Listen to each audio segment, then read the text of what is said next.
Lord, my lady, the rest of our submissions are in our heads, and yes.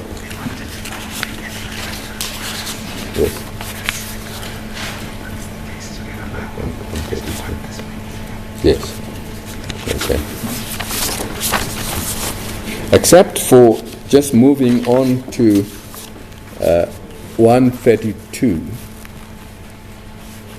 01368. As to what this means, some guidance we submit may be drawn from the meaning of reasonably necessary in law concerning implied powers. The power to do that which is expressly authorized includes the power to do that which is reasonably necessary for the proper carrying out of the power expressly given. The proper approach to determining whether powers are reasonably necessary for the powers expressly conferred is set out in Clement's Union College, where we say, courts of law consider the matter from the point of view of reasonableness. They must not hold that an act of a corporation is ultra vires upon a narrow interpretation of the powers contained on the corporation by statute. They must look at all the circumstances, and especially to the consequences of holding the acts to be ultra vires. Then we mentioned the case of G&H, Office Automatis CC, quoting from Baxter. The powers may be presumed to have been impliedly conferred because they constitute a logical or necessary consequence of the powers which have been expressly conferred, because they are reasonably required in order to exercise the powers expressly conferred, or because they are ancillary or incidental to those expressly conferred. And we also refer to the matter of Mulea, in which His Lordship Justice Van Zyl described the test as follows: applying the principles applicable to the interpretation of statutes, it is clear that if certain conduct is required or authorized, the authorizing act should be interpreted as impliedly including authorization to do that which is reasonably necessary to achieve the main purpose, or to perform the action effectively, or that which is reasonably incidental or reasonably ancillary to those powers expressly conferred. And we draw guidance from that approach and make the following submissions. For the tobacco sales ban to be reasonably necessary does not require absolute or conclusive proof that without a ban on tobacco the healthcare system will inevitably collapse. What it does require is that the minister must have a reasonable basis on which to conclude that without the prohibition, there's a real risk to the health care system, thus rendering the prohibition necessary. I've been very patient with the Yes. Yes. Well, the Lord, the ladies, we go on to justify that particular reading of the act. I shall stop there, because in any event, what we say is on black and white. You may refer us to those paragraphs, but as I said, Yes. No, it's not necessary to continue reading. But in any event, I commend the rest of the paragraphs to indicate what we regard as the proper interpretation of the words that appear in sections 27(2)(n) and 27(3) of the Disaster Management Act. And we conclude by saying that the test, that even if the test is one of strict necessity, we submit that it has been met, as we submit in paragraphs 136 sub 1, sub 2, sub 3.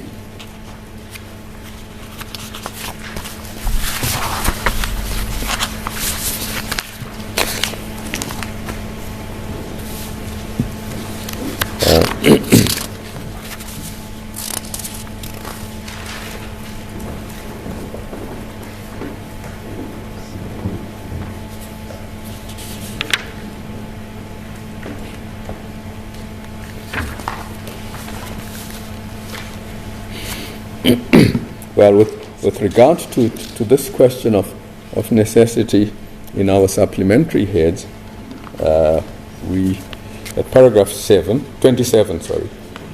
we say FITA seems to support a narrow interpretation of necessary on the basis that according to FITA, the minister's powers are not subject to constitutional restraints or parliamentary oversight. Firstly, our answer is that is actually not FITA's pleaded case.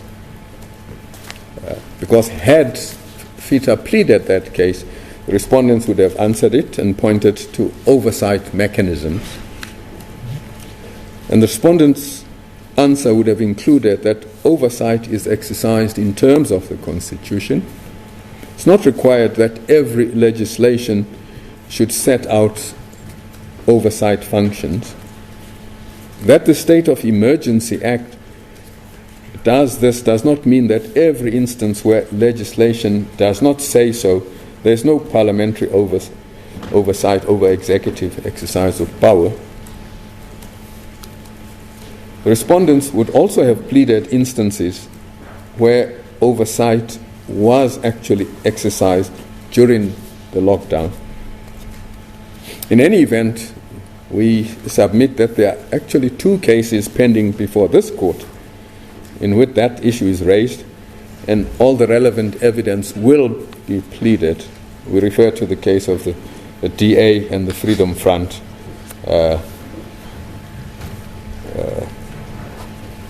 coming before this court next week. The DA has approached the Constitutional Court for direct access, and Constitutional Court has directed the parties to file heads of argument by the 12th and then decide whether or not to direct access. We submit that it would be inappropriate for this court to decide the issue of parliamentary oversight in the present case where it is not pleaded at all, instead of leaving it to be decided by this court or the Constitutional Court in due course.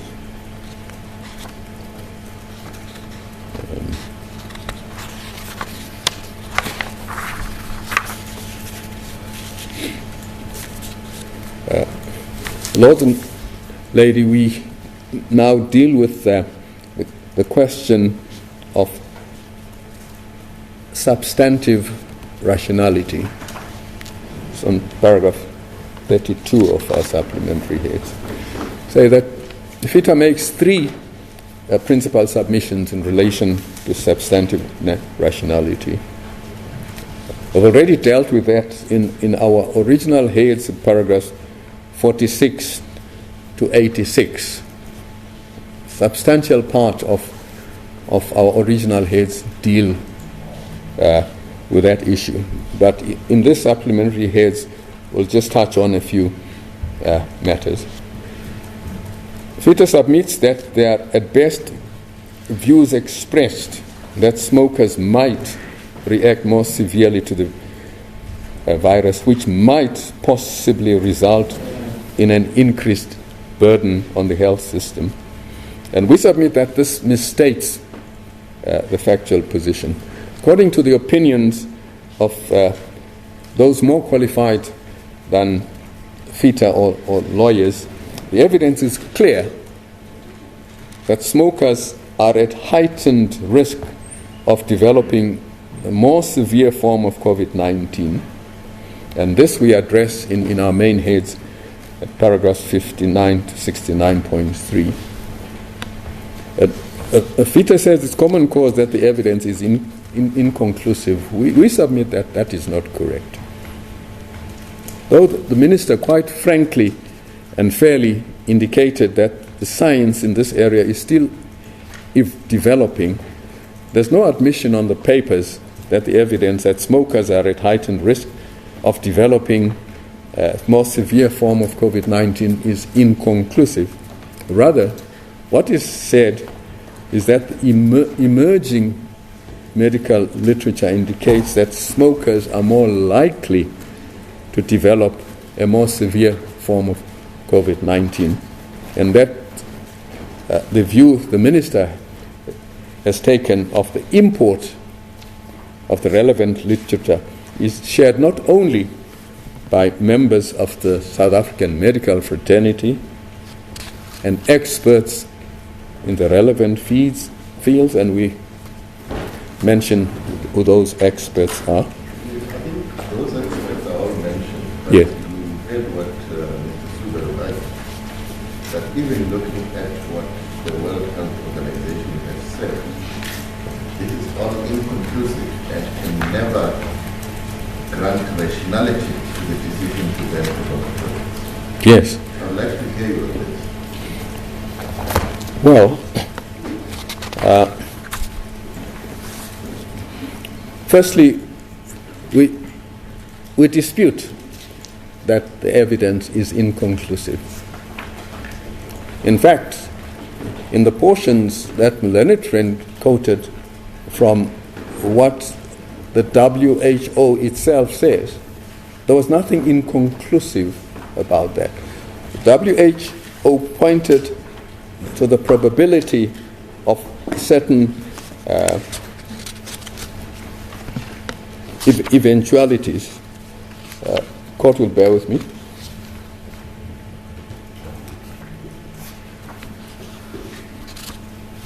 Yes.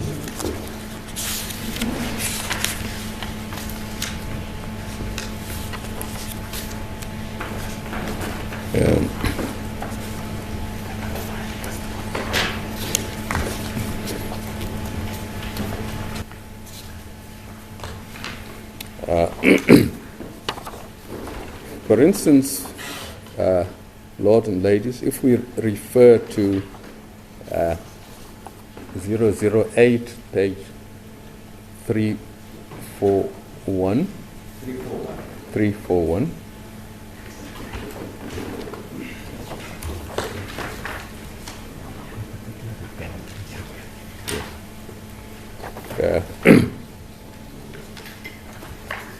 That the possible mechanisms linking smoke to the outcome of COVID-19 were under study. A recent review suggested smokers are vulnerable to respiratory infection because of impaired immunity. Smoking can upregulate angiostensin converting enzyme, ACE2 receptor, the known receptor for the severe acute respiratory syndrome, SARS coronavirus, and possibly SARS-CoV-2 causing COVID-19. The results of the updated meta-analysis further confirm the impact of smoking on the severity of COVID-19.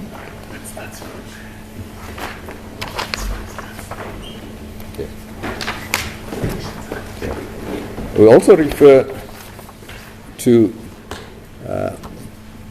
008195,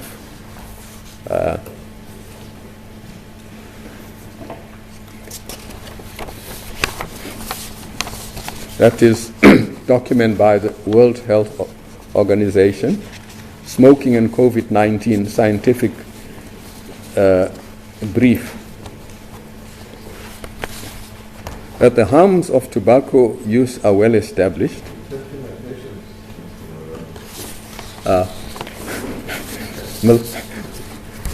Lord, I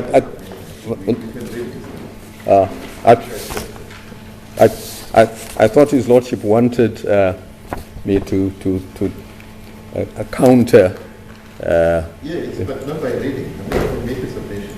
Well, the submission, Submissions are there. Tell us where they are. It's true. I wanted you to counter that, but I didn't say reading. as my lord pleases, then it's to be found, my lord, at this smoking reef. Yes. And the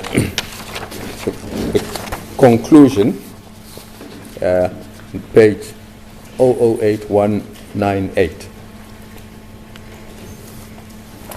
And the conclusion is that the available evidence suggests that smoking is associated with increased severity of disease and death in hospitalized COVID-19 patients.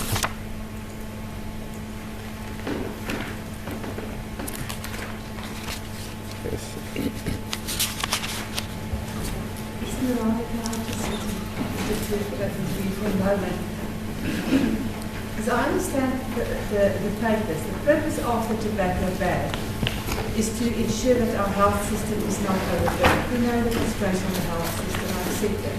Yeah. But the tobacco ban is directed at the sale of cigarettes. It's not directed at a ban to smoke. In other words, people can continue to smoke. That is so. If one accepts for a moment that people who smoke are more likely to be hospitalized, as is the argument that you've put forward, Yeah.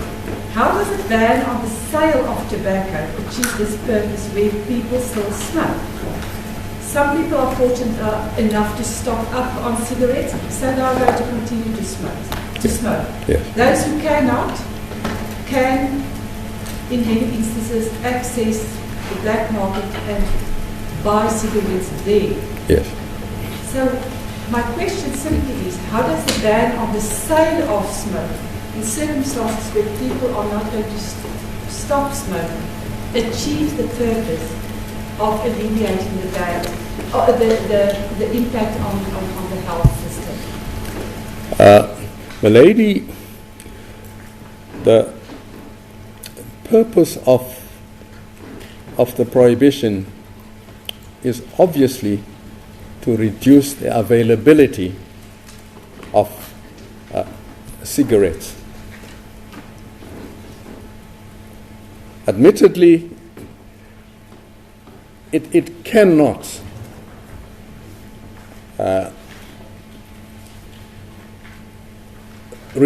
totally restrict the availability of cigarettes.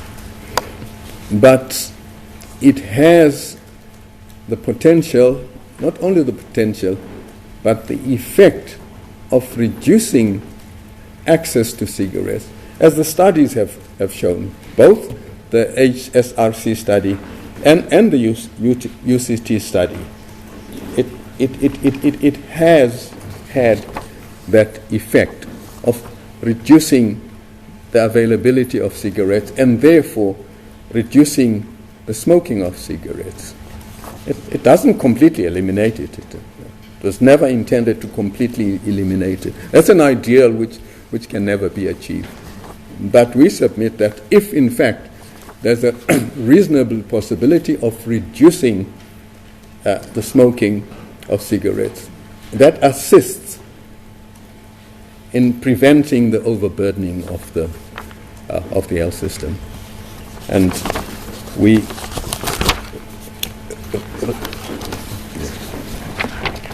refer in this regard to NDZ 5008-156. And the fifth paragraph, where the following is stated: the current ban on the purchase of tobacco products during the lockdown is therefore a crucial element of trying to reduce the impact of the virus on patients and the healthcare system. At current capacity levels, the South African healthcare system does not have sufficient ventilators. Hence the emphasis of government to flatten the curve and limit the spread of the disease. At current conservative estimations, if even 1% of South Africa's 8 million smokers were infected, and 5% of these required ICU or high care facilities, the healthcare system would not be able to cope. So that is the motivation by Lady arising from the report of the HSRC as to the effect of the prohibition. It's not a total reduction, but a significant reduction. I think you may consider answering this when you come back from lunch, but I think that the impact of the question is, if you as minister, you admitted you can't ban smoking, but you want to reduce access to tobacco products. Yes. Because you think that will assist in alleviating the strain. But if you are also aware that, as I divide the argument, that if you ban legal access to tobacco products, pushing people to accessing illicit products, what does that do to your decision to go ahead in any way and ban the lawful product? Does it not impact the rationality of the decision to go ahead in any way? I think that's a question we'll ask. Yes, we submit, my Lord, that it does not impact on the rationality, because we say any effort, any measure which is directed at lowering the infection rate is rational. We say it is rational. And these studies, in fact, suggest that there has been a reduction. Both the HSRC study and the UCT study, they say there has in fact been a reduction in smoking. Perhaps what you could also address is, in this context, if you are aware of these variables, not banning at all, is that rational? Is that irrational? We would submit that not prohibiting at all would not be rational, particularly when the decision maker has considered the matter and come to the conclusion that restricting the sale or prohibiting the sale of tobacco in an effort to lower the number of people smoking would achieve a favorable result, and not taking any action, we submit that might be irrational and a breach of a constitutional duty. Should we then take our 30-minute agenda? We will come back in exactly 30 minutes. That's what.